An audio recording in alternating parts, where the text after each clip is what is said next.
하나님의 말씀은 마태복음 5장 21절로 26절의 말씀입니다.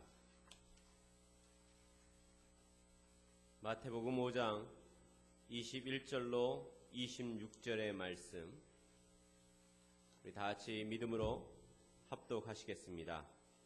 옛사람에게 말한 바 살인하지 말라, 누구든지 살인하면 심판을 받게 되리라 하였다는 것을 너희가 들었으나 나는 너희에게 이르노니 형제에게 노하는 자마다 심판을 받게 되고 형제를 대하여 나가라 하는 자는 공회에 잡혀가게 되고 미련한 놈이라 하는 자는 지옥불에 들어가게 되리라.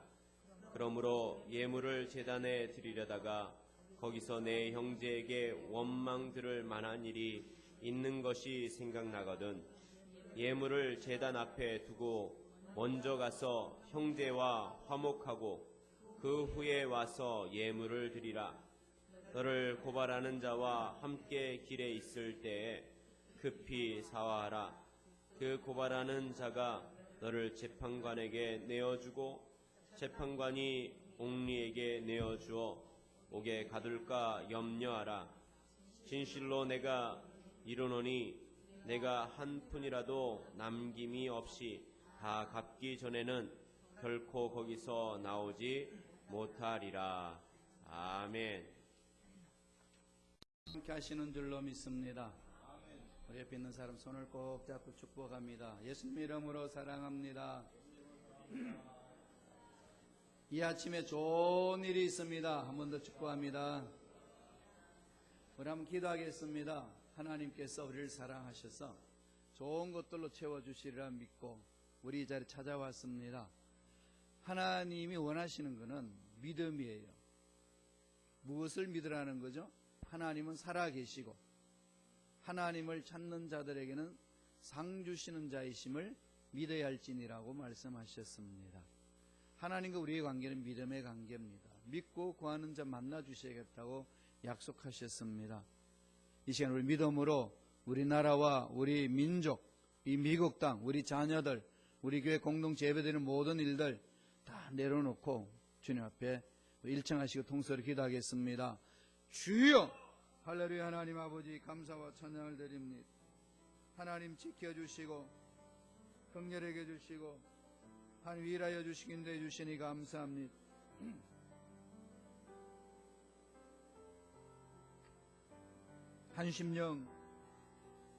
한심령 붙들어 주셔서 믿음 안에 살게 하여 주옵소서. 주만 바라봅니다. 주만 바라봅니다. 지은 모든 죄악들 주님 앞에 내려놓고 주여 통해 잡아갑니다. 주여 긍휼하게 하여 주옵소서. 주여 위하여 주옵소서. 주여 은혜 안에 살게 하여 주시고 우리가 주만 바라보며 살아갈 때에 우리가 기적을 맛볼 수 있도록 역사하여 주옵소서. 참으로 좋은 일들이 일어날 줄로 믿습니다. 참으로 좋은 일들이 우리 속에 나타날 줄로 믿습니다. 주여 기적으로 함께하여 주옵소서. 살아계신 하나님을 믿습니다. 하나님을 찾아온 자, 상 주시는 자이심을 믿습니다. 믿고 구할 때마다 하나님의 만남의 시간 있게 하여 주시고 응답받게 하여 주시며 하나님의 일을 올바르게 지혜롭게 잘 감당하는 우리가 될 수 있도록 역사하여 주옵소서. 오늘 예배 공동체에 하나님의 임재를 체험하기를 원합니다.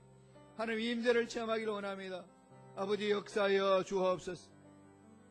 성령으로 함께하여 주옵소서. 성령의 기름 부으심 있게 하여 주옵소서.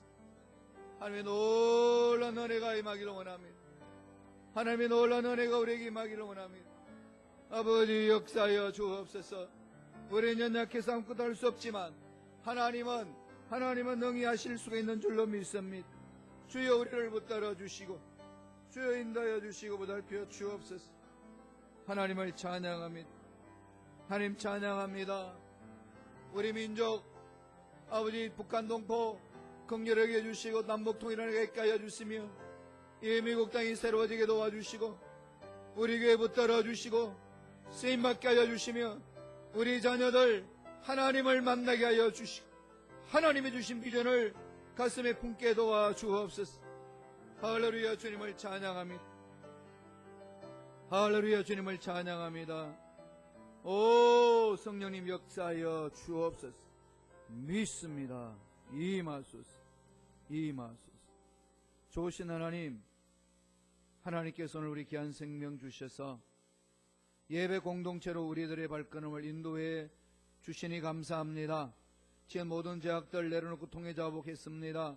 피 묻은 손으로 안수하여 주시고 정결케 하여 주셔서 하나님의 거룩한 보좌에 담대히 나아가는 우리가 되게 축복하여 주옵소서. 잘되는 역사가 우리 속에 일어날 줄로 믿습니다. 우리의 가정, 우리의 교회, 우리 자녀들의 앞날에 좋은 일들이 일어날 줄로 믿습니다. 주여 역사하여 주옵소서. 우리 민족 붙들어 주시고 남북 통일하게 하여 주시며 우리가 살고 있는 미국 땅이 날로 성령 안에서 새로워지는 역사가 나타나게 도와 주옵소서. 잠자는 교회들마다 일어나게 도와주시며 하나님 무릎을 꿇고 기도하는 일꾼들이 교회 공동체에 모여들어서 아버지께서 기뻐하시는 일을 깨닫고 그 일에 헌신할 수 있는 놀라운 역사가 일어나게 도와 주옵소서. 순범식가 교회가 새로워질 줄로 믿습니다. 놀라운 역사 일어날 줄로 믿습니다. 축복하여 주옵소서. 감사하고 예수님 이름으로 기도드리옵나이다. 아멘. 함께 봉독했던 말씀 중심으로 하나님의 기준, 하나님이 평가하시고 판단하시고 심판하시는 기준에 대해서 은혜 말씀을 나누겠습니다. 우리가 살고 있는 이 세상 법정에 재판할 때에 주로 무엇을 가지고 재판하나요? 그 사람이 행한 행위에 대해서 판결을 합니다. 강도의 행위, 살인의 행위, 이런 도둑의 행위, 잘못된 행위들에 대해서 실제적으로 행위에 드러난 그 일에 대해서 분석하고 심판하고 판결을 내립니다. 그게 세상에서 심판하는 기준입니다. 그런데 우리 하나님은 기준이 다릅니다. 다르게 심판하십니다. 어찌 보면은 아주 깐깐한 심판관 같습니다. 오늘 본문 말씀에 주님이 산상수훈에서 하신 말씀인데 그 하나님의 기준이 어떤 것인지 주님은 여태껏 제자들이 들었던 말씀과는 다른 말씀을 전해줍니다. 산상수훈이라는 것은 뭘 말합니까? 산 위에서 말씀을 전파한 하나님 나라의 설교 내용 아니겠습니까? 이 산상수훈을 통해서 우리가 깨달아야 될 것이 있습니다. 예수님이 전하시는 말씀은 이전의 말씀과는 다르다는 겁니다. 그래서 주님이 뭐라고 말씀하셨냐면 이전에는 이렇게 했지만 나는 너에게 이렇게 이르노니 그러면서 말씀을 선포하셨습니다. 세상에서 들었던 아니 율법에서 들었던 그 판단 기준과 주님은 다르게 말씀하신다는 겁니다. 주님이 판단하시는 것, 즉 하나님이 판단하시고 우리를 바라보시는 눈, 이전 것이 다르다고 말하고 있습니다. 무엇이 다를까요? 하나님은 무엇에 집중하여서 우리 삶을 바라볼까요? 두 가지로 오늘 우리에게 가르쳐 줍니다. 첫째로 우리의 마음과 말을 바라봅니다. 우리의 마음과 말에 대해서 하나님은 집중하고 계신다는 것을 말씀하고 있습니다. 지금까지 율법이 바리새인들이 율법학자들이 너희에게 말한 내용에 대해서 다 들었겠지만은 나는 너희들에게 이렇게 말한다. 분명히 다른 기준을 가지고 제자들에게 말씀을 선포하고 있습니다. 예수님이 하시는 말씀이 들어보지 못했던 말씀입니다. 그리고 그 합법이 얼마나 위험이 있는지 어느 누구도 거기에 대해서 반박을 못하고 있습니다. 그래서 주님이 이렇게 말씀을 하는 게 사두개인들과 바리새인들이 율법에 연구한 사람들 아닙니까? 그 율법의 기준에서 율법의 권위를 가지고 사람들을 겁먹게 하고 억누를 수는 있었습니다. 그런데 그 속에 있는 것은 들춰내지를 못하고 본인들도 자기 속에 있는 것들은 무시해버리면서 그냥 눈에 보이는 것, 그것만 드러내는 데에 집중을 했습니다. 거기에 대해서 주님이 하신 말씀은 단호히 심판하신 거죠. 잘못됐다는 것. 그래서 바리새인과 사두개인들한테 아주 엄청난 강한 메시지를 던집니다. 회칠한 무덤. 그 다음에 독사의 자식들. 이게 완전히 외식하는 자들. 겉은 번지를 한데 속은 다 문드러져 있다는 겁니다. 잘못되어 있다는 겁니다. 그러면서 주님은 오늘 마가복음 12장 38절 39절에 보면은 그들에게 이런 말을 합니다. 예수께서 가르치실 때에 이르시되 긴 옷을 입고 다니는 것과 시장에서 문안 받는 것과 회당의 높은 자리와 잔치의 윗자리를 원하는 서기관들을 삼가라. 제자들에게 말씀하는 것은 오히려 그 말씀대로 살겠다고 몸부림치는 그들을 향하여서 다르게 살라고 이야기합니다. 그들을 삼가라는 겁니다. 그걸 따라가지 말라는 거예요. 긴 옷을 입고, 요사이 긴 옷을 입고 돌아다니는 유대인들 많이 보시죠. 제가 겨울 되면은 겨울 까만 코트 입고 모자 쓰고 다니면은 유대인들이 랍비들하고 비슷해요. 이렇게 가끔 병원에서 만나곤 하는데 여전히 지금 긴 옷을 입고 다닙니다. 주님은 그렇게 위험을 가지고 있는 그들 삼가라고 지금 말하고 있습니다. 왜 그럴까요? 율법을 지키고 한 그들이 오히려 하나님의 뜻과는 정반대로 가고 있다는 얘기입니다. 주님이 오늘 말씀하시는 것은 율법이 뭐냐? 우리의 행위를 심판하는 것이지만은 예수님이 말씀하시는 것은 우리 행위만 심판하면 끝나서는 안 된다는 겁니다. 더 나아가라는 얘기입니다. 그게 뭘까요? 마음의 생각을 말합니다. 그리고 입술로 말하는 말에 대해서 하나님은 깊이 살피고 계신다는 것을 각인시켜 주고 있습니다.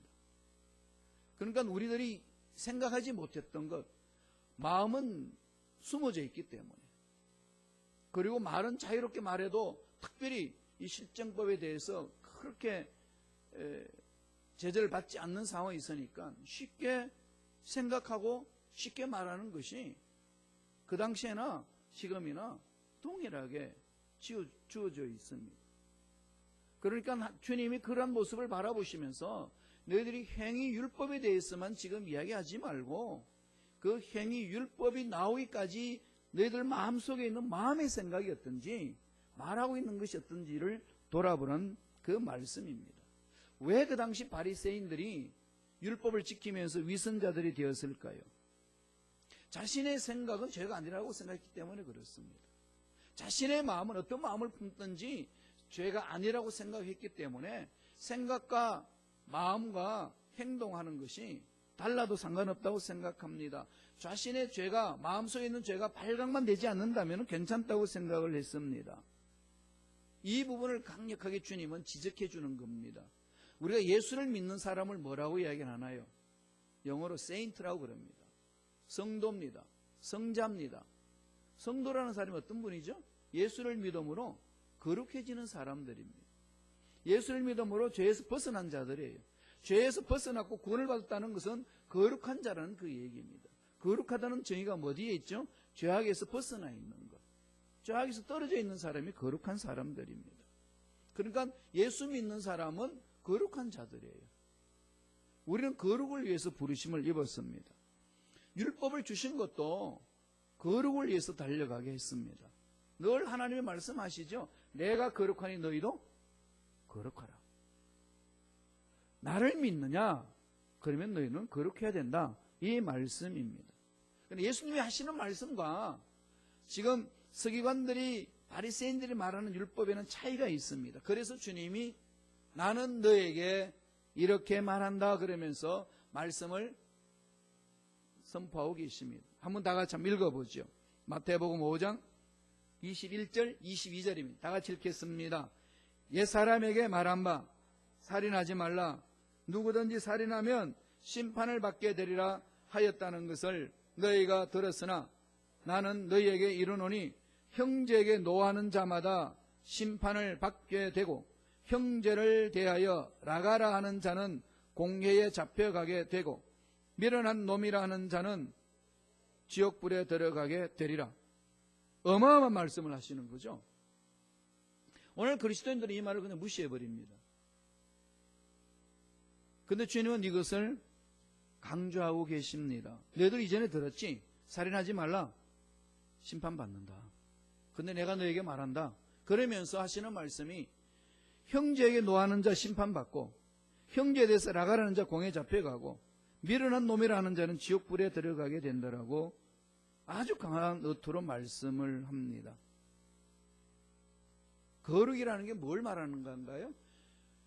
생각, 마음, 말, 행동이 다 혼연의 일치가 되어서 죄를 멀리하는 삶을 거룩이라고 표현을 합니다. 그런 중에서 오늘 본문 말씀에 주님이 강조하는 것은 눈에 보이지 않는 너희들 마음에 집중하라는 겁니다. 이건 듣도 보지도 못했던 그 메시지였습니다. 그 당시엔 깜짝 놀랐습니다. 자기들은 그냥 율법의 행위만 잘 지키면 되는 줄 알았습니다. 그런데 그 율법의 행위 속에 들어있는 그 마음을 들여다보시고 거기에 대해서 강력하게 메시지를 던집니다. 무슨 말씀이죠? 어떻게 생각하느냐에 따라서 삶이 달라진다는 거죠. 무엇을 믿느냐에 따라서 행동이 달라집니다. 그럼 결국 나타나는 이 행위, 그것은 다 자기 마음속에 들어있다는 거죠. 말하는 것도 속에 들어있다고 성서는 늘 강조하고 있지 않습니까? 믿음은 선한 겁니다. 그렇기 때문에 믿음은 선한 열매가 있고 믿음은 하나님을 신뢰하는 겁니다. 믿음이 있다고 하면서 하나님의 말씀과 거부되게 말하고 생각하고 악의를 품는 것은 궁극적으로 하나님을 닮지 않겠다고 결심하는 것하고 똑같다고 주님은 말씀합니다. 이건 오늘 우리 그리스도인들이 이 부분을 회복하지 아니하면은 여전히 세상에서 손가락질 받을 수밖에 없습니다. 교회 공동체 사람이 많이 모인다고 세상 희망은 아닙니다. 물론 그 속에 희망이 있을 수는 있어요. 그러나 궁극적인 희망은 어디서 오나요? 사람의 숫자가 적고 많음이 있는 것이 아니라 하나님 앞에 올바로 쓰임받는 사람이 얼마나 있느냐, 여기에 따라서 세상은 바뀌어집니다. 교회의 힘은 달라집니다. 그것은 이미 우리가 아브라함의 기도를 통해서 알 수 있지 않습니까? 소돔과 고모라 땅 어떻게 됩니까? 의인이 있으면 하나님 멸망시키겠습니까? 아니다. 의인이 있으면 멸망시키지 않겠다. 50명부터 시작해서 10명까지 내려갑니다. 10명이 소돔과 고모라 땅에 의인이 있다면 어떻게 하시겠습니까? 내가 멸망시키지 않겠다. 말씀하지 않습니까? 의인 10명만 있었더라면은 소돔과 고모라 땅은 내 심판에서 당할 수 있는 상황까지 오지도 않았다. 이 메시지죠. 이게 지금 오늘 우리 현대 그리스도인들에게 던지는 메시지 아니겠습니까? 우리가 서점에 가면은 한국에도 번역되어 있습니다만 3초간이라는 책이 있습니다. 3초간. 그게 The Law of Garbage Truck이라는 책입니다. 쓰레기차의 원리. 이 책을 쓴 사람인데 데이비드 플레이라는 사람이 뉴욕에서 택시를 타고 다니면서 경험한 일을 바탕으로 쓴 책입니다. 그래서 자기가 겪은 예를 들어서 비유적으로 풀어나갔습니다. 그 사람이 뭐라고 말했나 하면은 사람들은 다 마음속에 쓰레기를 담고 다닌다는 거예요. 차가 이렇게 지나가다가 쓰레기차가 오면은 이 쓰레기차를 부딪힐 뻔했다가 싹 피할 때에 그 쓰레기차 아저씨와 함께 손으로 들고 하이 하면서 간다면은 얼마나 멋지겠냐. 쓰레기차가 자기한테 덮어지지 않았으니까. 이런 경험을 자기가 하면서 하는 얘기가 그 쓰레기차를 보면서 세상에 사는 모든 사람들이 쓰레기를 안고 다닌다는 겁니다. 그래가지고 어느 순간에 쓰레기를 쏟아부을 곳이 있으면 자기 속에 있는 쓰레기를 다 갖다 쏟아부어 놓고 엉망진창으로 만든다는 겁니다.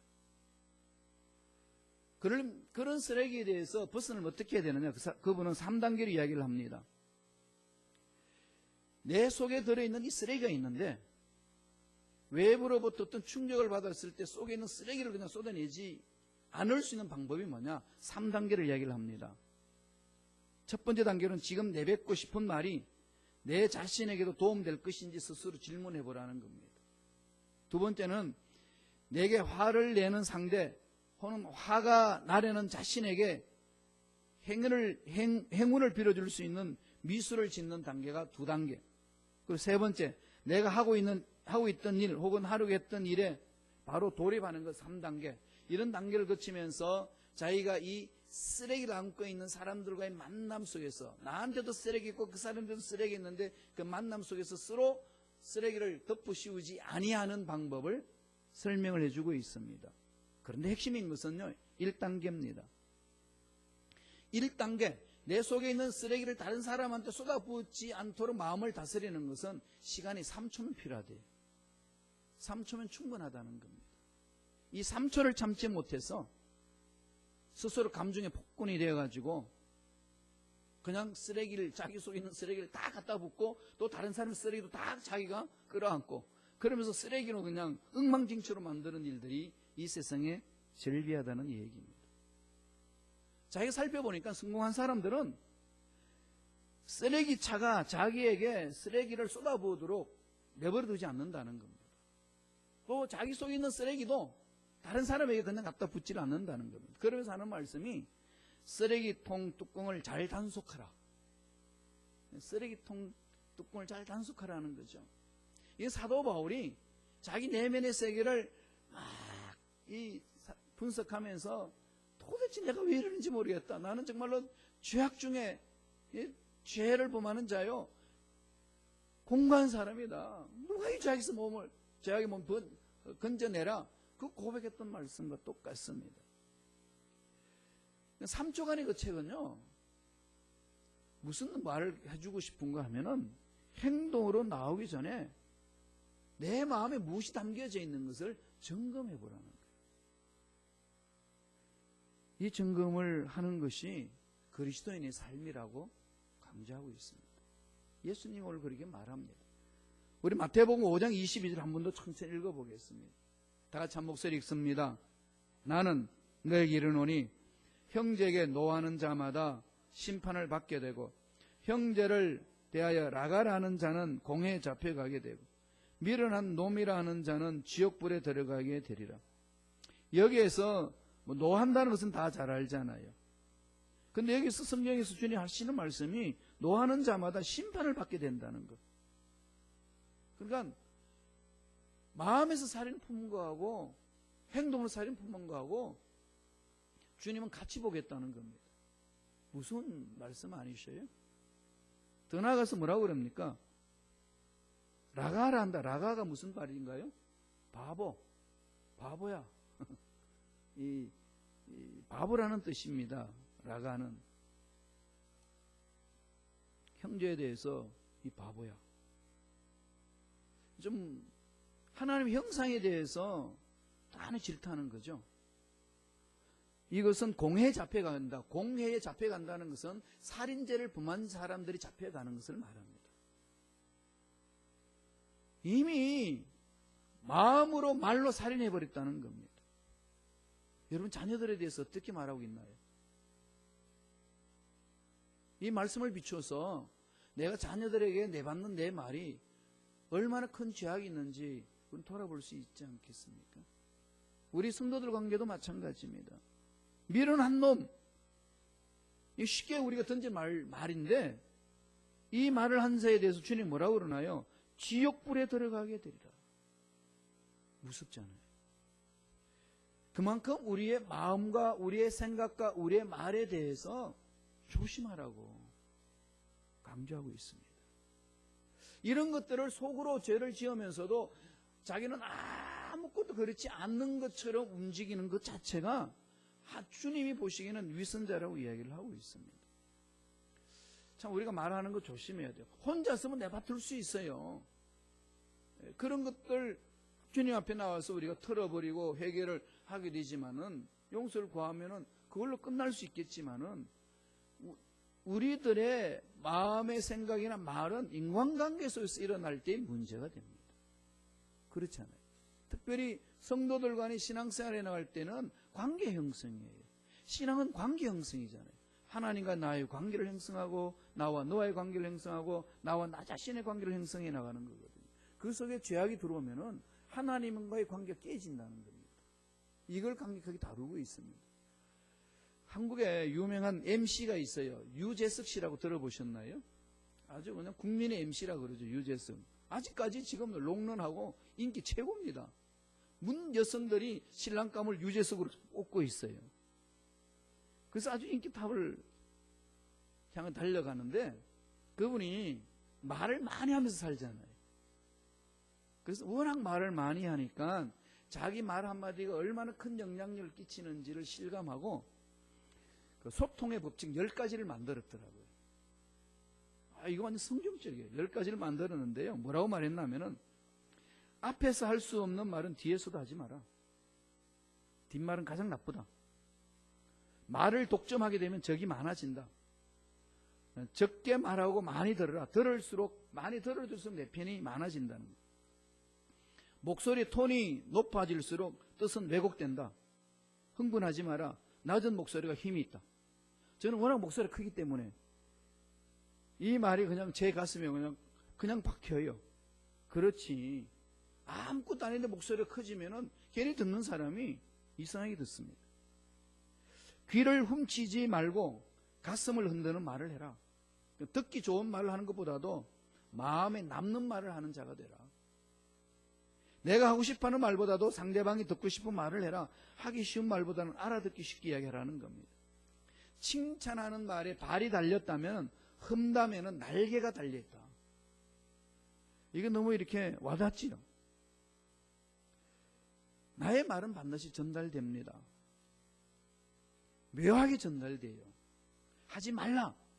너한테만 얘기해 주는 거야. 이 말까지 전달됩니다. 허물은 덮어주고 칭찬은 자주 해야 되는 거죠. 뻔한 이야기보다도 영어이죠. fun, 재미있는 이야기를 하라. 디즈니만큼 재미있게 해라. 참 MC답게끔 여러 가지 말을 많이 해요. 말을 혀로만 하지 말고 눈과 표정으로 말해라. 비언어적인 요소가 언어적인 요소보다도 더 힘이 있다는 거죠.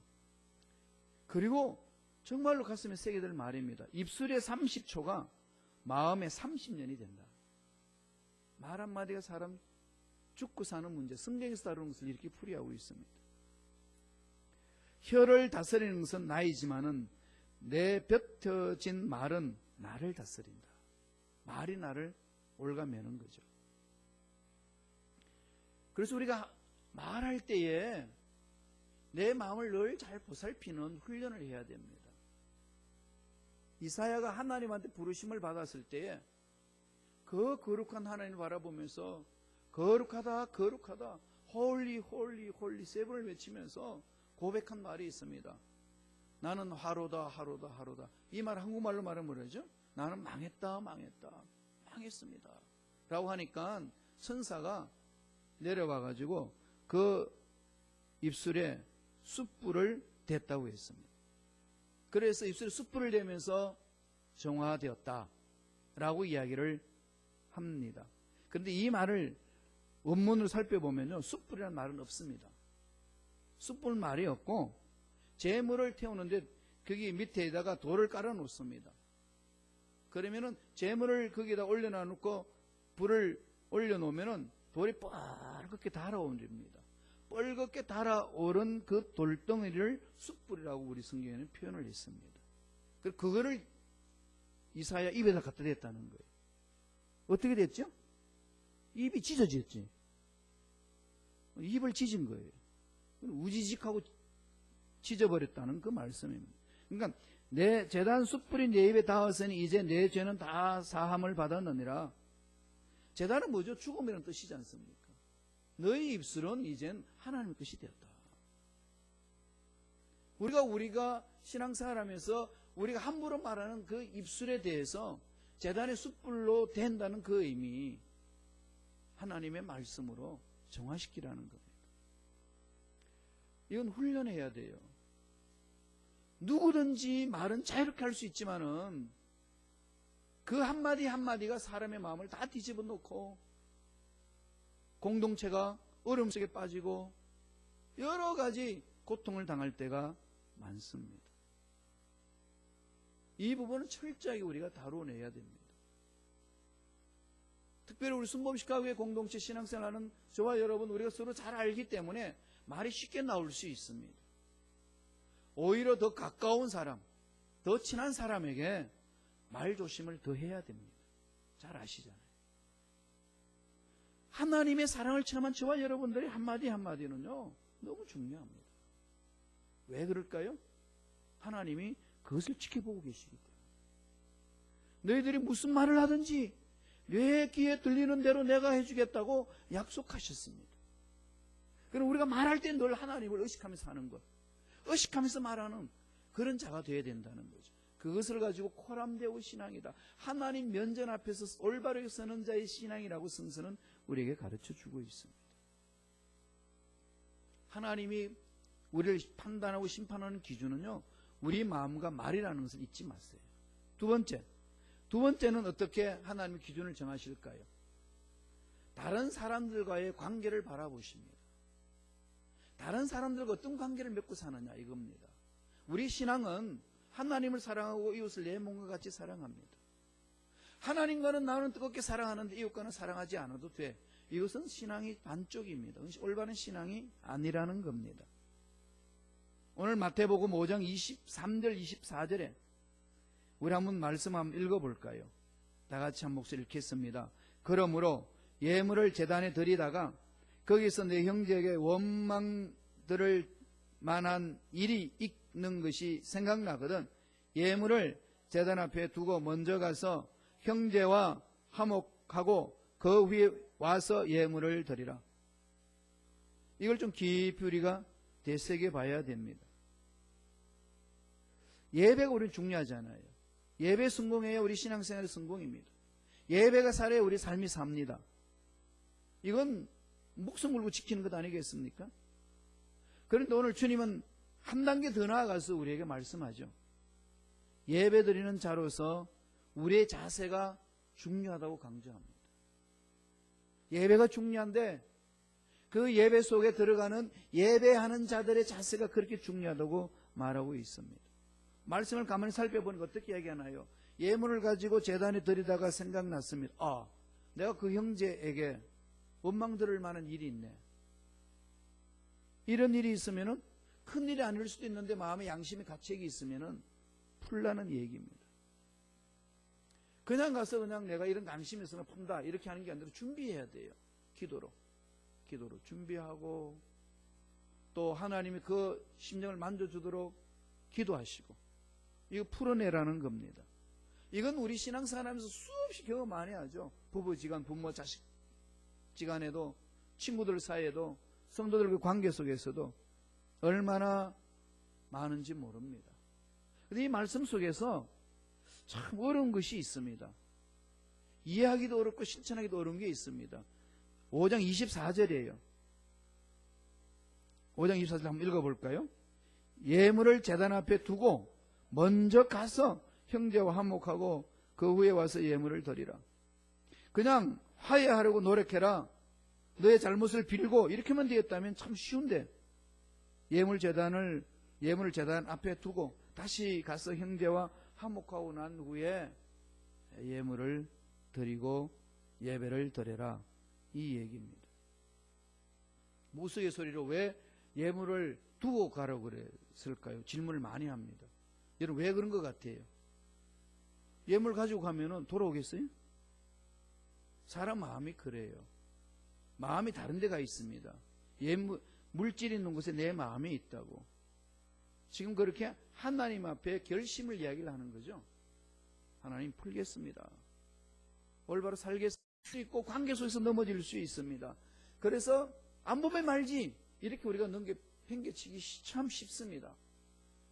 그러나 안 볼 때는 안 본단다 할지라도 일단 내 마음속에서 정리하라는 겁니다. 이런 부분들이 정말로 중요합니다. 어떤 스님이 강을 건너려고 있는데 이 강물이 이렇게 얕아서 이렇게 그냥 건넜습니다. 건너고 나니까 그 건너편에 한 아가씨가 강을 건너려고 그러는데 건널 수가 없습니다. 그래서 스님이 거기 가가지고 그 아가씨를 업고 강을 건너줬어요.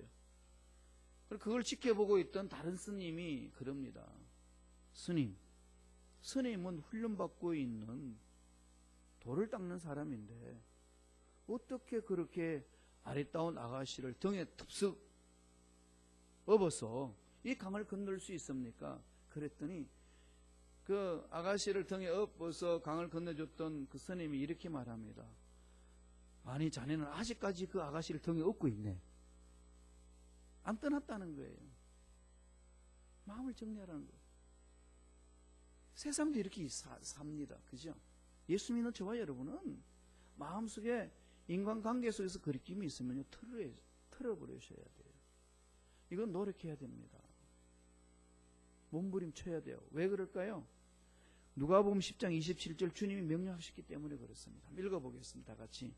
대답하여 이르되 내 마음을 다하여 다음에 목숨을 다하며 힘을 다하며 뜻을 다하여 주 너희 하나님을 사랑하고 또한 내 이웃을 내 자신과 같이 사랑하라 하였나이다. 하나님을 사랑하고 이웃을 사랑하는 것, 이건 같이 갑니다. 동전의 양면입니다. 이렇게 이야기를 하게 되면 여러분, 저와 여러분 마음속에 뭐가 들어있을까요? 나는 그렇게 화해를 하는데 그 사람이 안 해주면 그게 너무 무한하고 어렵지 않습니까? 이것 때문에 망설일 때가 많습니다. 이건 하나님께 맡기세요. 지금 주님이 하신 말씀은 너의 본분으로 살 수 있는 것이 있다는 겁니다. 그래서 그냥 매이지 말라는 거예요. 그 일에. 기도할 때마다 그게 그냥 나를 꽉 잡고 있으면은 그 깊이 속에 들어가지를 못하게 되고 그 속에 흑암의 세력이 파고 들어와가지고 나를 괴롭힌다는 겁니다. 차고 나가야 돼요. 정리해야 됩니다. 그래야 내 마음이 하나님과의 일치가 되고 그래야만이 하나님 앞에 담대 나아갈 수가 있고 자유롭게 신앙생활할 수가 있습니다.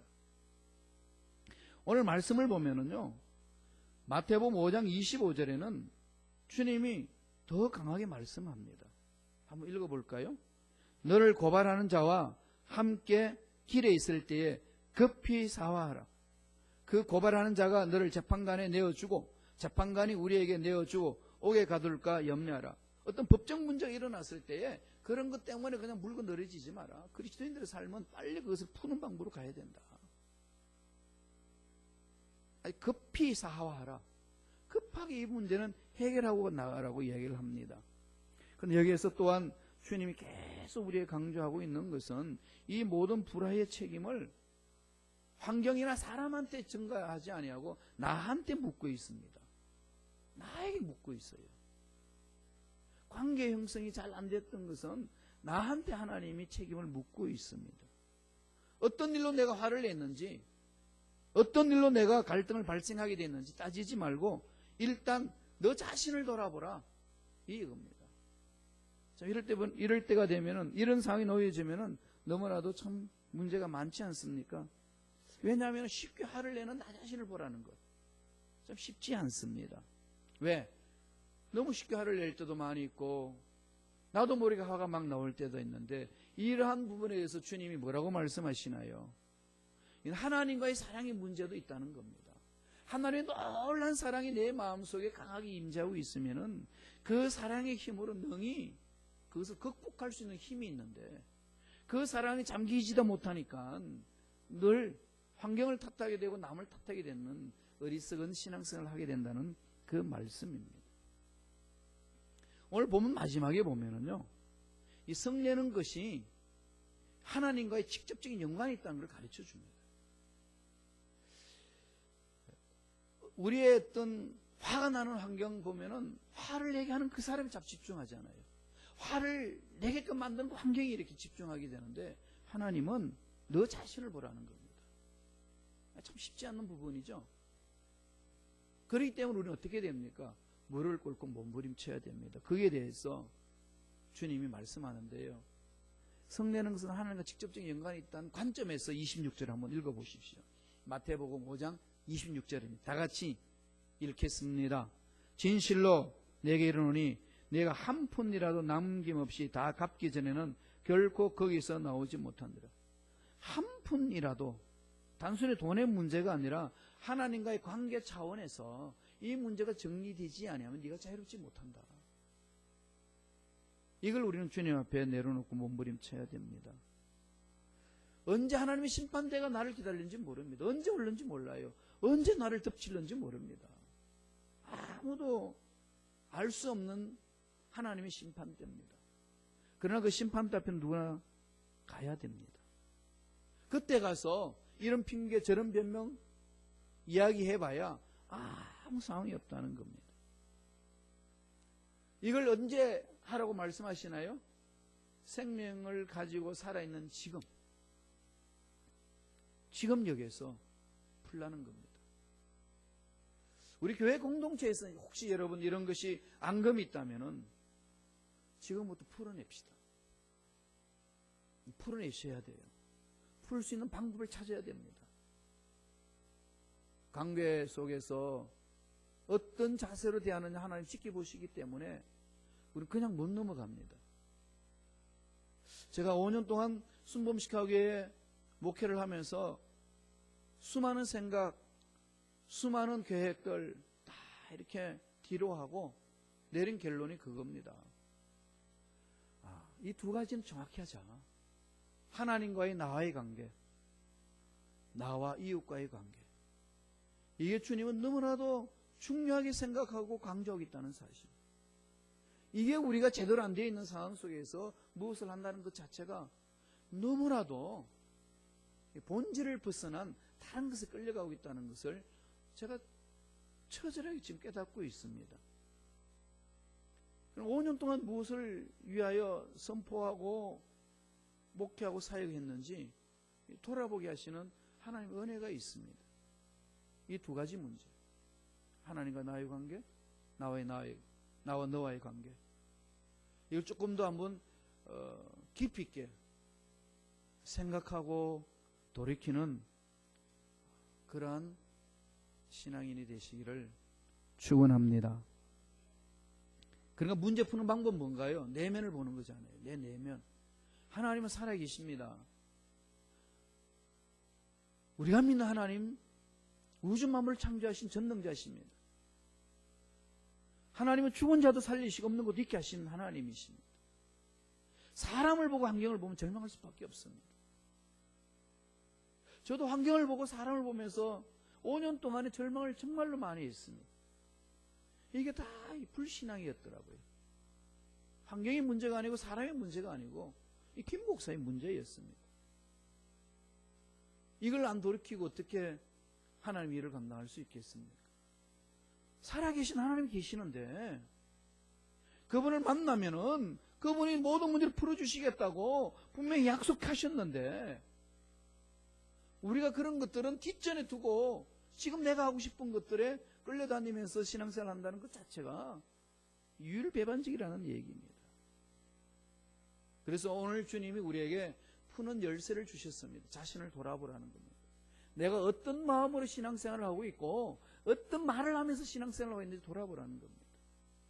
그리고 또 하나는 말을 조심하면서 이웃들과 어떤 관계 속에 있는지 그래서 조금 더 깊이 있게 바라봐야 된다고 말씀합니다. 하나님은 우리의 삶과 일치가 된 예배를 받으시기를 원하십니다. 창세기 보면 가인과 아벨의 제사가 나옵니다. 아벨 것은 받았고 가인 것은 안 받았습니다. 그건 제물만 안 받은 것이 아니라 뭐라고 말씀하셨나요? 가인과 그 제물 안 받았다고 그랬습니다. 창세기 4장 5절에 그렇게 기록되어 있어요. 가인과 그의 제물은 받지 아니하신지라. 가인과 그의 제물, 가인을 받지 않았다고 그랬습니다. 하나님은 우리에게 지금 원하는 것 바로 이 부분 아니겠습니까? 사도 바울이 로마서 12장 1절에 말합니다. 그러므로 형제들아 내가 하나님의 모든 자비하심으로 너희를 권하노니 너희 몸을 하나님이 기뻐하시는 거룩한 산 제물로 드리라. 이는 너희가 드릴 영적 예배다. 살아있는 제물, a living sacrifice 이야기합니다. 살아있다는 제물은 죽었는데 어떻게 제물이 살아있습니까? 50회 나가는데 우리의 삶이 a living sacrifice로 드려야 된다는 거죠. 제물은 죽었는데 어떻게 살아있습니까? 무슨 말을 하고 싶은 거죠, 바울은? 우리의 삶이 예배가 돼야 된다는 거죠. Our life is worship이다 이거죠. 여기서 예배라는 것은 아바드 말합니다. 아바드 히브리 말로. 아바드라는 말은요, 두 가지 의미가 있어요. 워십이 있고 다음에 서비스가 있습니다. work service. 우리가 일하는 것이 예배가 되게 해야 돼요. 공부하는 것이 예배고, 직장에서 일하는 게 예배고, 사업이 예배고, 봉사가 예배고, 모여서 드리는 예배도 우리의 예배로 규정되어 있지만은 그 예배 말고 삶으로 드려지는 예배를 그렇게 강조하고 있습니다. 그건 창세기부터 요한계시록까지 흘러내리는 말씀입니다. 아바드, 예배드린다, 섬긴다, 노동한다, 같은 의미예요. 영어 그러잖아요. 썬데이 서비스 그러죠. 서비스가 있고 썬데이 서비스. 독일도 마찬가지입니다. 디인스트 그럽니다. 일하다, 디인스트. 그 다음에 예배드린다, 고테스디인스트. 그렇게 얘기합니다. 어원이 같이 움직입니다. 이게 우리 신앙생활의 핵심이에요. 오늘 주님은 이 말씀을 우리에게 이야기하고 있습니다. 하나님의 심판의 기준은요, 우리의 마음과 우리의 말입니다. 하나님의 심판의 기준은요, 다른 사람들과의 관계를 바라보는 겁니다. 이게 신앙생활이에요. 이거 여러분 마음판에 새기셔야 됩니다. 기도하겠습니다. 하나님 아버지, 오늘 주님이 주신 말씀 마음판에 새깁니다. 어떤 마음을 품고 어떤 말을 하며 살아가는지 돌아볼 수 있는 우리가 되게 축복하여 주옵소서. 하나님의 사랑하는 우리들이 또 하나님의 사랑을 입은 형제 자매들에 대해서 어떤 관계를 맺고 살아가는지 돌아볼 수 있는 우리가 될 수 있도록 축복하여 주옵소서. 온전히 성령에 사로잡혀서 주님 명령에 순종하기를 원합니다. 강하게 우리 심령을 붙들어 주시고 주께서 기뻐하시는 길로 인도하여 주옵소서. 감사하고 예수님 이름으로 기도드리옵나이다. 아멘.